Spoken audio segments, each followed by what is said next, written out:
борца в синем трико Игоря Сафронеева.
На ковре А победил Игорь Сафронеев, Намский УЛУС.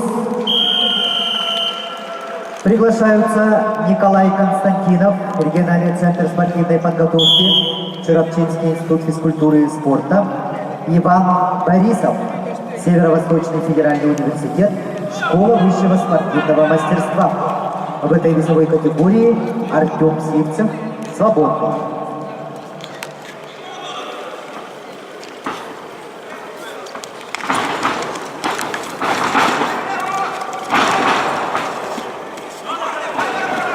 На ковре Б весовой категории до 70 килограммов в 1/4 финала борьбу ведут в красном трико студент Северо-Восточного федерального университета, представитель команды школы высшего спортивного мастерства Афанасий Афанасьев. Его соперник в синем трико, представитель команды регионального центра спортивной подготовки, студент Черопчинского института физкультуры и спорта Константин Власов. Победил Константин Власов.